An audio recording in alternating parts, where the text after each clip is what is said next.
சிம்பிளாக வாழைப்பூ வடை பார்க்கலாம். ஃபஸ்ட்டு கடலைப்பருப்பை ஒரு 1 மணி நேரத்துக்கு ஊற வச்சு எடுத்துக்கோங்க.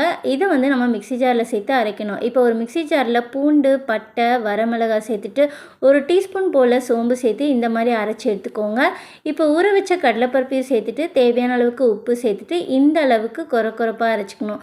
ரொம்ப தண்ணிலாம் நம்ம எதுவுமே சேர்க்க தேவையில்ல, அப்படியே அரைச்சிங்கனாலே கரெக்டாக வந்துடும். இப்போ பச்சை மிளகா, வெங்காயம், இப்போ நம்ம கட் பண்ணி வச்சுருக்க வாழைப்பூவையும் சேர்த்துக்கோங்க.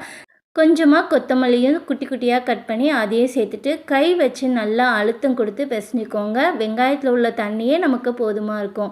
இப்போ உருண்டை பிடிச்சிங்கன்னா இந்த மாதிரி வரணும். இதுதான் கரெக்டான பக்குவம்.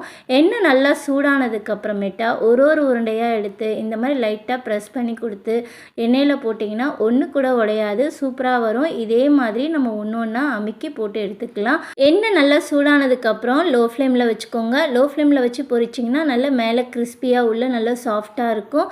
இல்லாட்டி டக்குன்னு கரைஞ்சிரும். இந்த மாதிரி நல்லா கோல்டன் கலர் வந்ததுமே நம்ம வெளியே எடுத்துட வேண்டியதான். அவ்வளோதான், நம்மளோட வாழைப்பூ வடை சூப்பராக ரெடி ஆயிடுச்சு. கண்டிப்பாக ட்ரை பண்ணி பாருங்கள். டேஸ்ட் ரொம்ப நல்லாயிருக்கும். வீடியோ பிடிச்சா லைக் பண்ணி ஷேர் பண்ணி அப்படியே நம்ம சேனலுக்கு சப்ஸ்கிரைப் பண்ணிக்கோங்க. நெக்ஸ்ட் ஒரு வீடியோவில் பார்க்கலாம். யார் யார் வாழைப்பூ வடை ட்ரை பண்ண போகிறீங்கன்னு கமெண்ட்டில் சொல்லுங்கள்.